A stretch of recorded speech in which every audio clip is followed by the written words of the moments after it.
الفاتحة إلى حضرة النبي محمد صلى الله عليه وسلم، ثم الفاتحة إلى أرواح الأئمة المجتهدين والعلماء العاملين ومشايخنا في الدين، أن الله يعلي درجاتهم في الجنة وينفعنا ببركاتهم وأسرارهم وأنوارهم وعلومهم ونفحاتهم في الدين والدنيا والآخرة. الفاتحة. أعوذ بالله من الشيطان الرجيم. بسم الله الرحمن الرحيم. الحمد لله رب العالمين الرحمن الرحيم مالك يوم الدين. إياك نعبد وإياك نستعين. اهدنا الصراط المستقيم صراط الذين أنعمت عليهم غير المغضوب عليهم ولا الضالين. آمين. يا رب بالمصطفى بلغ مقاصدنا واغفر لنا ما مضى يا واسع الكرم.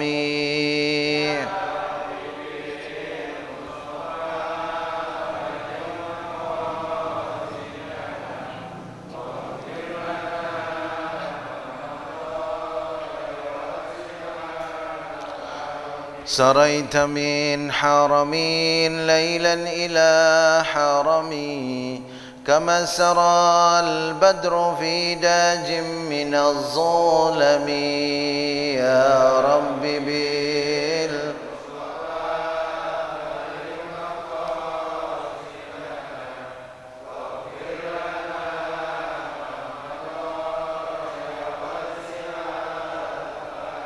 يا نفس لا تقنطي من زلة عظمت، إن الكبائر في الغفران كاللامم. يا رب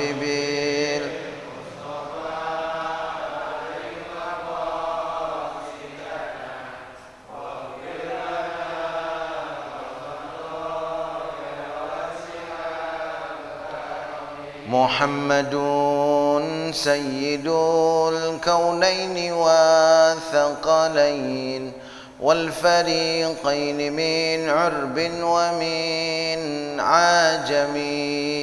يا رب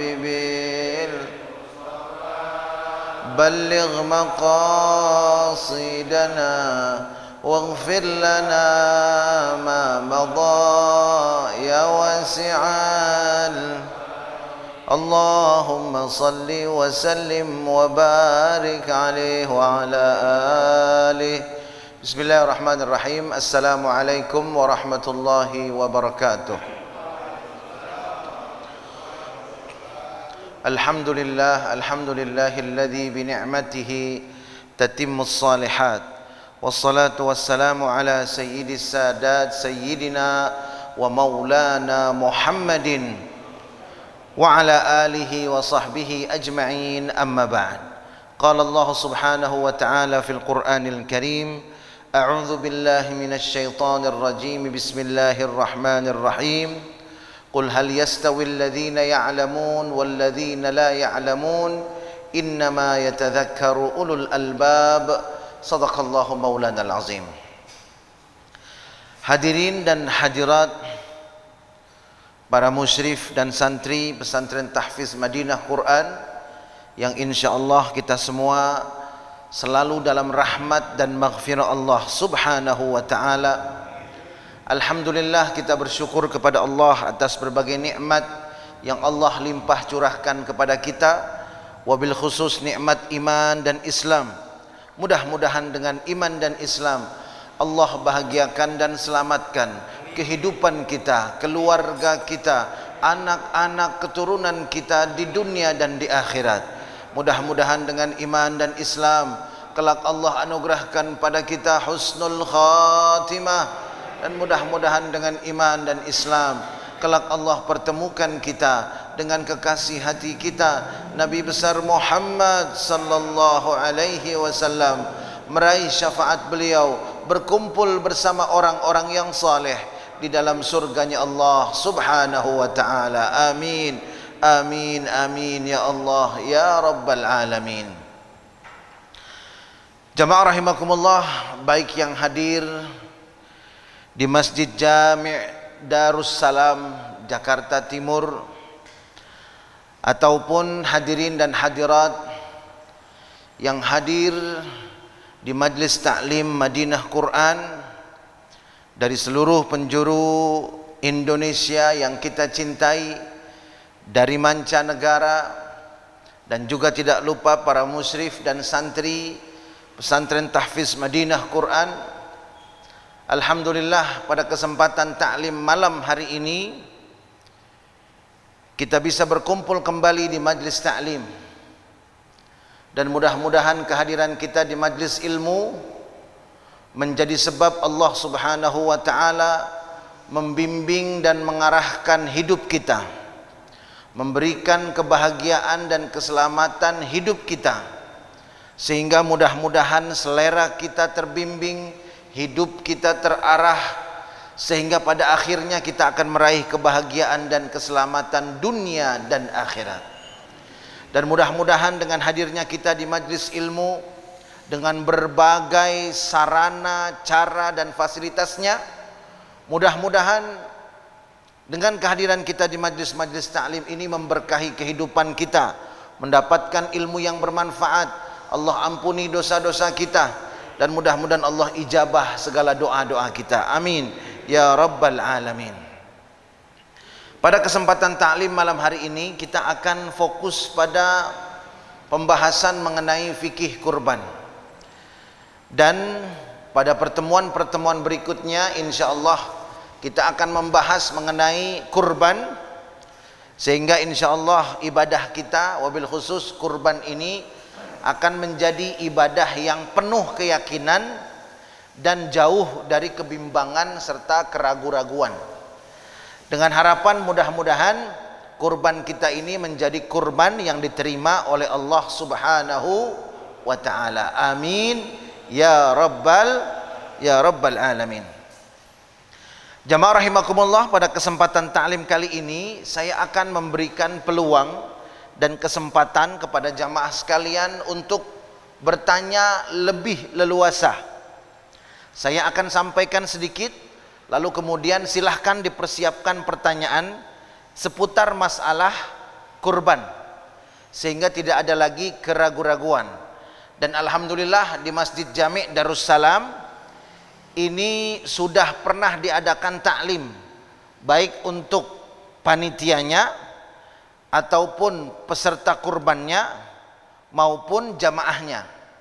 Dan insya Allah kalau tiga komponen ini, peserta kurban, panitia kurban, jamaahnya yang menerima kurban, sudah taklim semuanya, maka insya Allah pelaksanaan hewan kurban, penyembelihan, distribusinya lancar.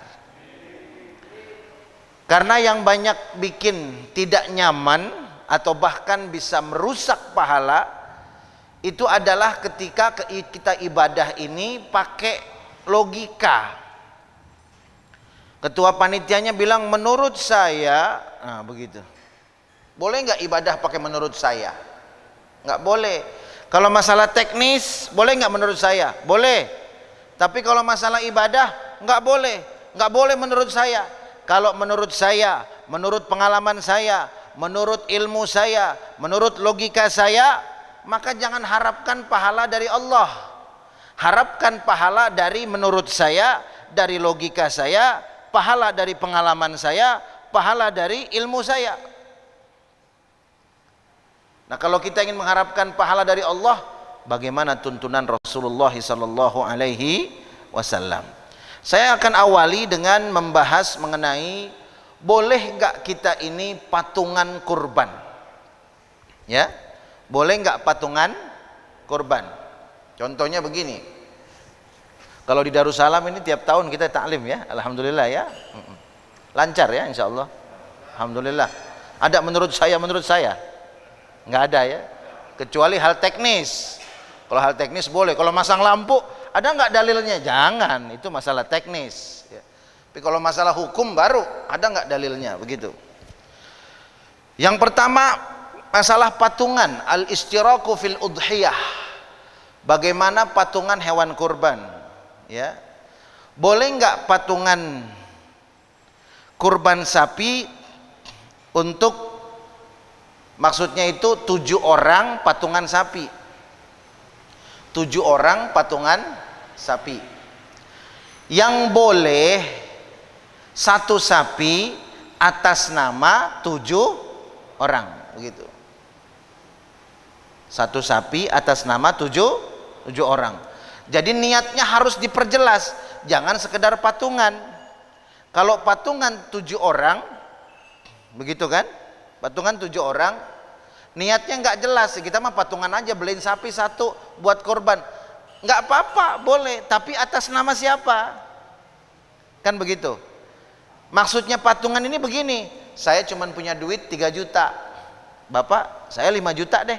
Nah, kan beda-beda tuh, ya kan? Saya cuma ada duit 1 juta, gimana itu? Kan namanya patungan. Kalau di sini kan 1 orang ditentukan kan? Di sini misalkan 3,5. Kalau di pesantren 37, begitu. Nah, itu kan rata semuanya. Nah, kalau patungan begitu gimana? Kalau untuk patungan seperti itu boleh-boleh saja, boleh patungan. Yang penting atas nama sapinya harus 7. Ridho enggak tuh yang ngasih 5 juta? Ya kan? Ridho enggak tuh yang ngasih 10 juta? Karena ada yang ngasih 2 juta sama 1 juta. Oh enggak apa-apa karena masih sekeluarga, udah kita atas namanya 7 orang aja. Boleh enggak begitu? Boleh. Atau patungan kasih 1 nama, boleh juga. Yang penting namanya atas nama 7 orang. Dan saya sudah sering bahas di sini. Kantor sekolah ya, itu nggak boleh misalkan sekolahan atau kantor karyawannya banyak, muridnya banyak, ngumpulin duit masing-masing 100.000, 200.000, kan patungan tuh, ya kan? Karyawannya banyak, muridnya banyak, 100, 200 orang, kebeli sapi ada 5 misalkan, atas namanya siapa? Atas nama seluruh karyawan dan karyawati PT apa begitu, boleh nggak? Nggak boleh. Tidak boleh. Yang boleh kumpulin duitnya dari semua karyawan karyawati, dari semua siswa-siswi, kumpulkan, kemudian serahkan ke 7 orang masing-masing sapi. Contohnya kalau di sekolahan, siapa guru yang belum korban? Cari 7 orang. Siapa barangkali ada office boy yang belum korban? Masukin. Ada siswa yang belum korban, masukin, begitu. Akhirnya yang 5 sapi ini tetap masing-masing sapi namanya berapa? Namanya 7, bukan semua siswa dan guru sekolah ini, nggak boleh begitu. Atau kantor atas nama PT ini, atas nama, nggak boleh. Kantor itu cari siapa karyawan yang belum pernah korban, siapa karyawatinya yang belum pernah korban, nah kasih nama dia tuh. Insya Allah sapi itu atas nama masing-masing 7 tetap, cuman insya Allah yang ikut patungan 1 PT, 1 sekolah dapat pahala juga nggak? Dapat pahalanya, insya. Nah ini baru sah kurbannya. Tapi kalau patungan 200 orang dikasih nama 1 PT, itu bukan korban namanya, itu namanya sedekah. Beda antara korban dengan sedekah. Kenapa ini harus kita ketahui? Karena kata Nabi Muhammad SAW, sesungguhnya ahabbul a'mal, sesungguhnya amalan yang paling dicintai indallah, oleh Allah, yauman nahar, pada hari Idul Adha, ya, adalah ihraqud dam, yaitu meneteskan darah. Maksudnya menyembelih hewan kurban. Jadi kalau bapak-bapak, saudara-saudara, para jamaah sekalian ingin mengetahui apa amalan yang paling Allah cintai pada hari raya Idul Adha dan hari tasyrik yang 3, jawabannya adalah memotong hewan kurban. Jadi bapak-bapak yang tahun ini berkurban, itu insya Allah telah melakukan amalan yang paling dicintai oleh Allah, ya. Baik. Nah, ini penjelasan yang pertama mengenai kurban. Lalu kemudian bagaimana kalau seandainya Ada anak-anak yang berkurban 5 orang misalkan, 5 orang masih hidup. Kemudian yang 2 sudah almarhum, ya, almarhum atau almarhumah. Kan kita sudah tahu ya, kurban itu ada berapa macam hukumnya?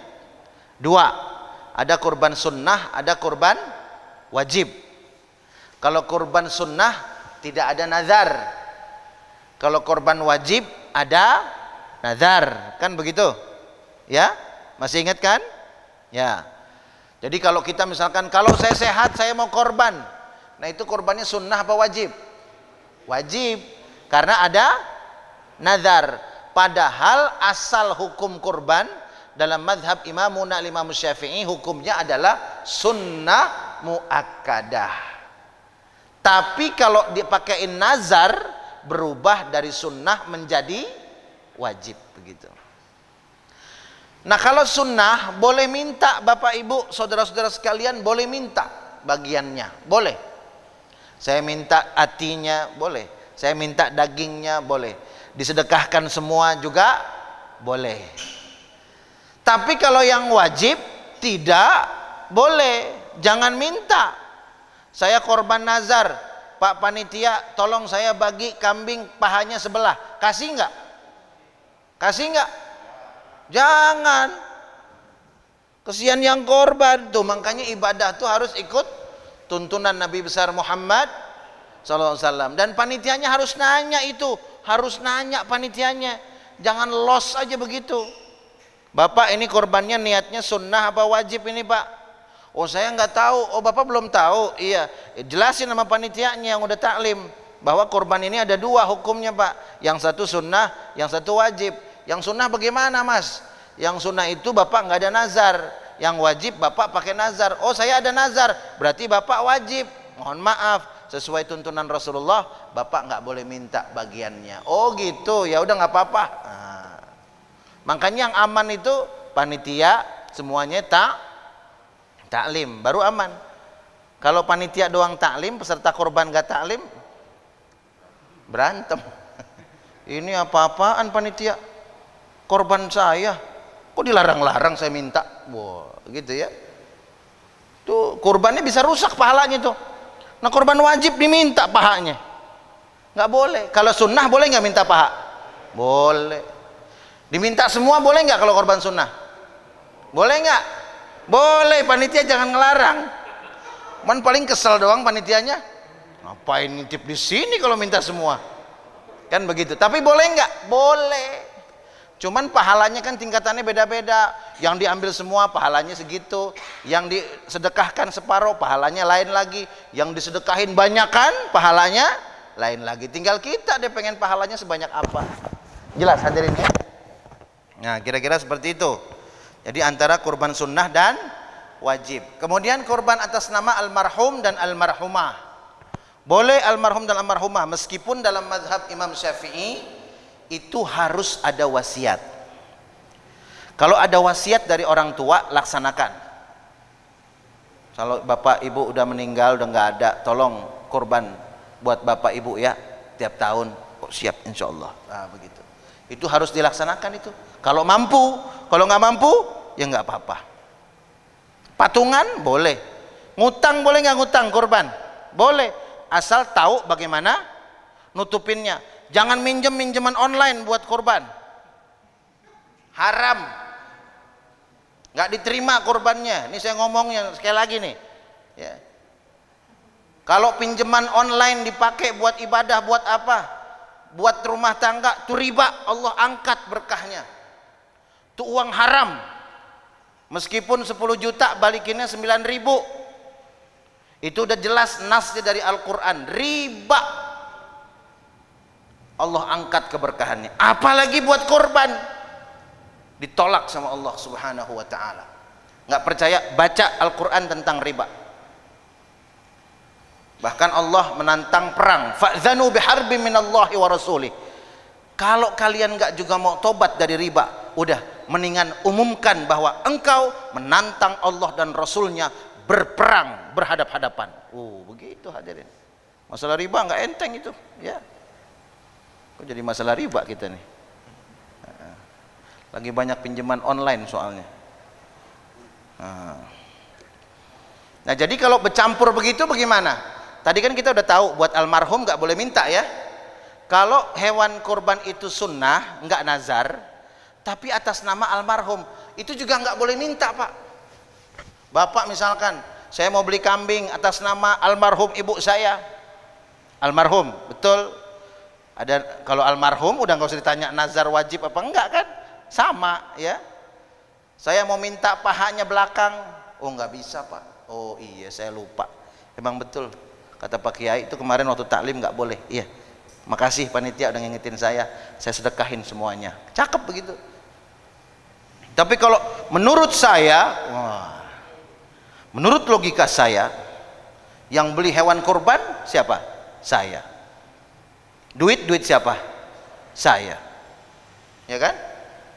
Atas nama bapaknya bapak siapa? Bapak saya. Ngapa panitia berani-berani ngelarang? Wah. Itu kalau ibadah menurut saya. Kalau ibadahnya menurut saya, itu cari sorganya, sorga menurut saya. Cari sendiri. Ketemu nggak kira-kira sorganya itu? Makanya kalau ibadah sami'na wa ata'na. Nah, kalau sapi campur 5 anaknya masih hidup, 2 almarhum, bagaimana? 5 masih hidup, yang 2 almarhum, bagaimana? Boleh nggak? Boleh tetap minta, ya. Boleh tetap minta karena ini kan istirok masing-masing begitu. Boleh dia tetap minta bagian dari sapinya yang bercampur. Tapi kalau kambing 1 boleh nggak minta? Kambing 1 nih, anaknya 5, beli kambing buat bapaknya almarhum, boleh nggak minta yang 5-nya nih? Nggak boleh, udah nggak ngerasain, nggak bisa bikin sate kambing ya. Atau anaknya patungan 5, beli sapi 1 atas nama almarhum, boleh nggak minta? Dagingnya boleh nggak minta? Nggak boleh. Atinya boleh nggak minta? Jangankan daging, jangankan ati, buntut bulunya nggak boleh. Semuanya harus disedekahkan. Jelas sampai sini? Insya Allah ya. Kenapa? Kalau dikasih dari bagian hewan kurban lain boleh nggak? Boleh kalau itu. Boleh. Tapi dari bagian hewan kurban yang lain begitu. Makanya yang wajib, yang sunnah itu diatur begitu. Ya, diatur. Teknisnya silahkan. Kalau yang udah ngelaksanain insya Allah lebih nyaman, lebih tentram, kompak, solid, nggak ada menurut saya ya. Dan yang paling penting adalah semuanya dapat pahala. Kurbannya diterima Allah, peserta kurban dapat pahala, panitia juga dapat pahala. Insya Allah. Nah, jadi ini hadirin sekalian ya. Ya. Lalu bagaimana jika kita niat berkorban 1 sapi patungan dengan saudara dibandingkan korban 7 ekor kambing, mana yang afdal? Mana yang afdal, 1 sapi atau 7 kambing? Jawabannya dalam mazhab Imam Syafi'i jelas. Ya, yang afdal itu aktsaruha lahman dalam mazhab Imam Syafi'i. Kalau dalam mazhab Imam Syafi'i yang paling afdal berkorban itu adalah yang paling banyak dagingnya. Dan dalam mazhab Imam Syafi'i disebutkan yang paling banyak dagingnya nomor 1 apa Pak? Bukan onta ya, onta. Cuman di Indonesia kan jarang. Yang kedua sapi, yang ketiga kambing. Jadi mendingan mana 7 kambing sama 1 sapi, mendingan mana? Nah, udah jelas tuntunannya, aktsaruha lahman. Saya mau kambing aja boleh nggak? Boleh, cari yang paling gemuk. Bapak-bapak punya mobil nggak di dunia nih? Punya mobil nggak? Hah? Kok nggak ada yang jawab ini? Punya mobil nggak? Punya motor? Enak nggak punya mobil? Enak punya motor? Nah, yang punya kendaraan di dunia merasa nyaman dengan mobilnya, dengan motornya. Jangan sampai di akhirat ntar jalannya ngesot. jalannya ngesot, tertatih-tatih, masuk jurang neraka. Kenapa? Nggak mau korban. Yang bagus itu di dunia punya mobil, punya kendaraan, di akhirat juga dikasih kendaraan. Bagaimana cara dapetin kendaraan di akhirat? Kurban. Tapi sekali lagi kurbannya pakai ilmu, ya, pakai adab. Jangan pantangan peserta kurban ngomong begini, Pak, saya mau nyerahin hewan kurban. Hewan kurban Bapak sunnah apa wajib? Ah, repot bener sih di masjid ini. Segala sunnah, segala wajib. Udah, yang penting saya terserah aja lah. Mau sunnah, mau wajib sama aja. Kan urusannya daging-daging juga. Tuh nggak punya adab dalam beribadah itu. Padahal Allah secara tegas mengatakan, la yanalallah luhumuha wala dima'uha walakin yanaluhu taqwa minkum. Hei orang-orang yang berkorban, ingatlah kata Allah, daging hewan korbanmu, darah hewan korbanmu tidak akan sampai kepada Allah. Yang sampai kepada Allah adalah takwa dari orang yang berkorban, itu yang sampai. Jadi berkorban bukan masalah daging, tapi masalah takwa. Taib. Saya tambahkan masalah akikah, karena ini juga banyak pertanyaan. Boleh nggak kurban itu satu hewan kurban dua niat? Saya kayaknya belum diakekahin. Makanya orang tua yang sudah mengakekahkan putra putrinya waktu bayi, begitu anak-anaknya sudah beranjak besar, kasih tahu bahwa dia sudah diakekahin. Karena banyak anak-anak yang miskomunikasi, nggak tahu anaknya itu, kamu udah akekah belum? Wah, nggak tahu saya. Gitu. Kadang-kadang namanya sendiri nggak tahu artinya, bapaknya aja yang tahu. Udah gitu bapaknya nyarinya di Google lagi. Saya sering banget ditanya sama orang itu, Pak Kiai, ini artinya apa namanya Pak Kiai? Oh, namanya susah, nyebutnya aja susah, lidah kita keseleo. Ya. Ini bahasa Arab Pak Kiai. Ya mungkin ilmu saya kurang, setahu saya ini bukan bahasa Arab, saya bilang. Tapi kan Google, ya tanya sama Google, saya bilang. Kenapa ngajak pusing saya, kan begitu. Kalau mau datang ke saya kasih nama yang betul-betul bahasa Arab. Nah kira-kira seperti itu. Nah sekarang akikah nih bagaimana? Boleh nggak satu kambing itu niatnya kurban dan akikah? Nah hadirin sekalian, ini kita fokus pada madhab imamuna al-imam asy-Syafi'i. Di dalam madhab imamuna al-imam asy-Syafi'i, diantaranya adalah pendapat dari al-imam Ibn Hajar al-Haythami, seorang mujtahid ulama dalam madhab Imam Syafi'i. Beliau mengatakan tidak boleh menggabungkan satu hewan kurban dengan dua niat.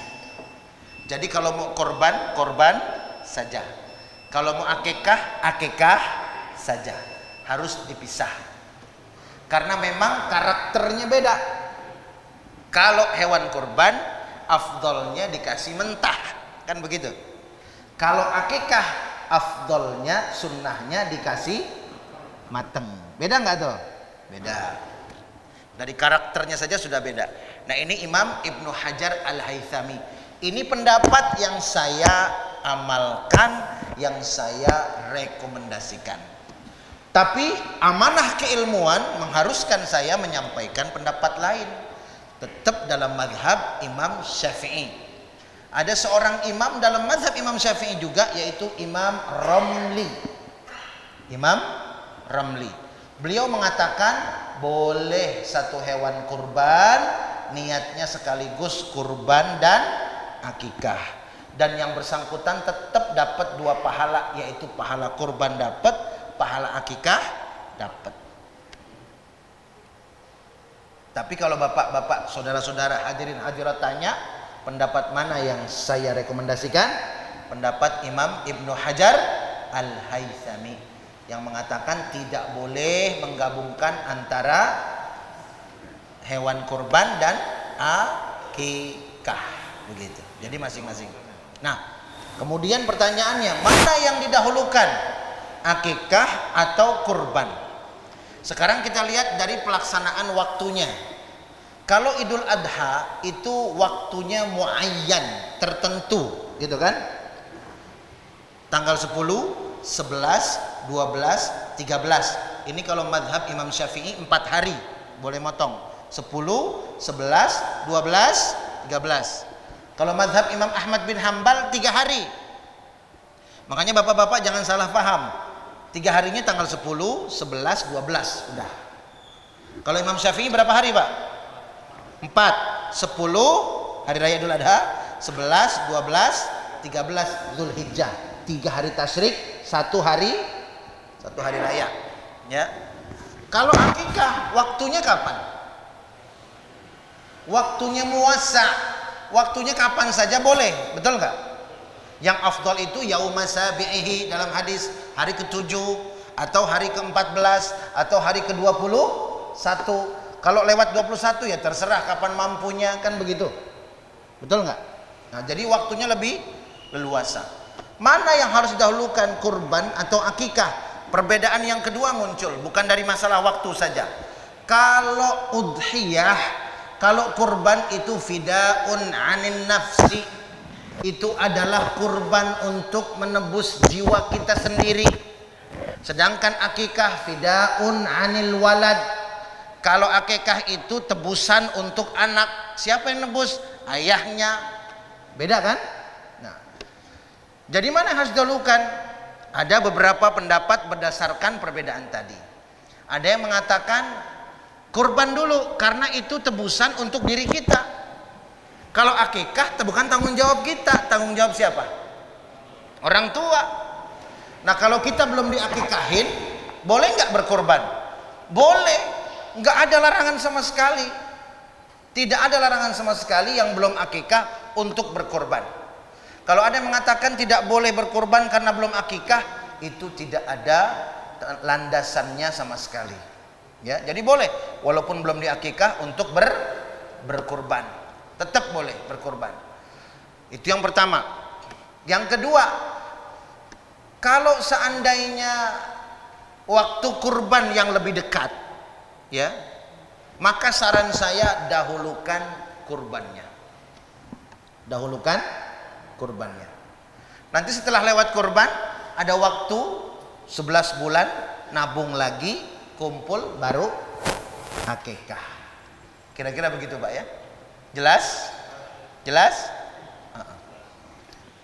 Kalau akikah itu tanggung jawabnya ada di pundak ayah. Jadi Imam Ahmad bin Hambal pernah ditanya, wahai Imam, boleh nggak saya ngakikahin diri saya sendiri? Saya belum diakikahin bapak saya udah mati, udah meninggal. Boleh nggak? Lakadzalik, labas, nggak apa-apa katanya. Nggak apa-apa itu bukan bahasa fikih. Maksudnya ya udah akikah aja, tapi niatnya niat sedekah begitu. Artinya apa? Seharusnya nggak akikah juga nggak apa-apa gitu. Jangan maksain. Kalau ayah kita tidak mengakikahkan kita karena tidak mampu, kemudian beliau meninggal, kita tidak usah memaksakan diri untuk mengakikahkan diri sendiri. Ya. Tapi kalau mau menyembelih hewan akikah juga boleh, kata Imam Ahmad bin Hambal. Nah, kalau ayahnya masih hidup bagaimana?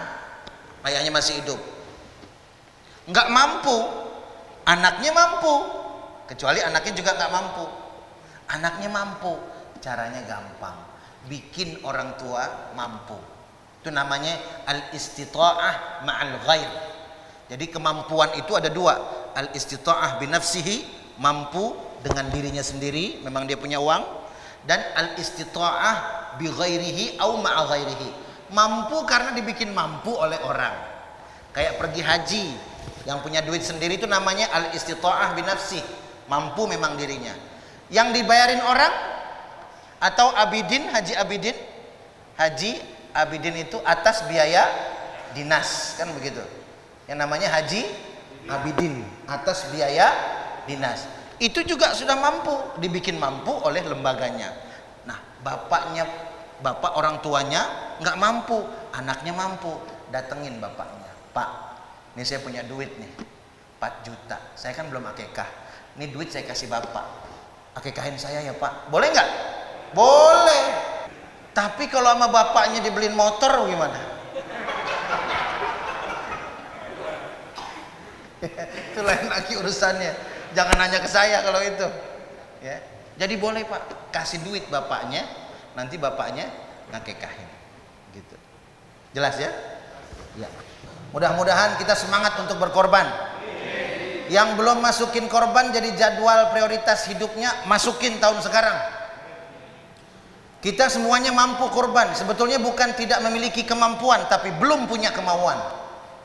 Kenapa belum punya kemauan? Karena belum tahu betapa besarnya pahala korban. Setiap bulu hewan korban kita itu dicatat satu pahala oleh Allah. Setiap helai bulu satu pahala dicatat oleh Allah. Begitu menetes darah, dosa-dosa kita yang lalu diampuni oleh Allah Subhanahu wa taala. Kemudian ketika hewan korban kita diterima, dia akan jadi kendaraan kita di alam akhirat. Allahu akbar. Orang beriman pasti ngejar peluang-peluang emas seperti ini. Mudah-mudahan kita semua dapat hidayah dan korban kita diterima oleh Allah Subhanahu wa taala. Bismillahirrahmanirrahim. Alhamdulillahirabbil alamin. Hamdan yuwafi ni'amahu wa yukafi'u mazidah. Ya Rabbana lakal hamdu wa lakas syukru kama yanbaghi li jalali wajhikal karim wa li 'azimi sultanik. Allahumma salli wa sallim ala sayyidina Muhammad wa ala ali sayyidina Muhammad. Allahumma la tada' lana fi majlisina hadha dhanban illa ghafartah wa la 'aiban illa satartah wa la maridan illa shafaitah wa la daynan illa qadaitah wa la hajatan min hawaijid dunya wal akhirah illa qadaitaha wa yassartaha ya Allah ya rabbal alamin. ربنا هب لنا من أزواجنا وذرياتنا قرة أعين واجعلنا للمتقين إماما ربنا اغفر لنا ولوالدينا وارحمهما كما ربيانا صغيرا ربنا آتنا في الدنيا حسنة وفي الآخرة حسنة وقنا عذاب النار بفضل سبحان ربك رب العزة عما يصفون وسلام على المرسلين والحمد لله رب العالمين سبحانك اللهم وبحمدك أشهد أن لا إله إلا أنت أستغفرك وأتوب إليك بالله التوفيق والهداية. السلام عليكم ورحمة الله وبركاته.